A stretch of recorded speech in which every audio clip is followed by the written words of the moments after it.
महाड नगरपालिका निवडणुकीच्या नगराध्यक्ष पदासाठी शिवसेना ठाकरे गटाकडून उमेदवारी अर्ज दाखल। महाविकास आघाडीमधून लढणार निवडणूक। महाड नगरपालिकेच्या 20 जागा लढवण्याचा महाविकास आघाडीचा निर्णय। नगरपालिका सार्वत्रिक निवडणुकीसाठी आज शिवसेना ठाकरे गटानं नगराध्यक्ष पदासाठी चेतन पोटफडे यांनी उमेदवारी अर्ज दाखल केला। शिवसेना ठाकरे गट, काँग्रेस आणि राष्ट्रवादी शरद पवार गट एकत्रितपणे आघाडीच्या माध्यमातून निवडणूक लढवणार आहेत। आज नगराध्यक्ष पदाचा अर्ज दाखल करण्यात आलाय, तर पुढील 2 दिवसात नगरसेवक पदांसाठीचे 20 उमेदवारांचे अर्ज दाखल केले जाणार आहेत। पूर्वी नगरपालिकेत सत्तेत असलेल्यांनी आणि राज्यात सत्तेत असलेल्यांनी विकासाची आश्वासने दिलीत, मात्र विकास केला नाही असं नाव न घेता आरोप नगराध्यक्ष पदाचे उमेदवार चेतन पोटफडे यांनी केला। आज महाड नगर परिषदेची निवडणूक लागली।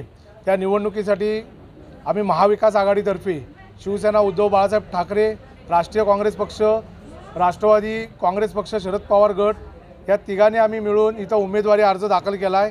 या उमेदवारी अर्जात प्रामुख्याने थेट नगराध्यक्ष म्हणून मी चेतन पोटफडे असा अर्ज दाखल केला आहे। त्यानंतर आम्ही काही वेळात आणि अजून उद्या आणि परवा अशा 2 दिवसात इतर नगरसेवकांचे अर्ज आम्ही दाखल करणार आहोत।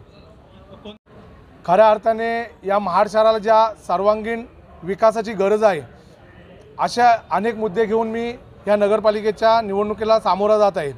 आपण बघितलं की महाड नगरपालिकेची सत्ता अनेक वर्ष ज्यांनी भोगली ते आजही हात जोडून विनंती करतात की आम्हाला एकदा सत्ता द्या, आम्ही हे करू, आम्ही ते करू। लोकांनी त्यांना नाकारायचं ठरवलंय। दुसरे आहेत ज्यांनी प्रशासकाच्या काळामध्ये 4 वर्ष एवढा निधी आणला, तेवढा निधी आणला असे बॅनर लावले।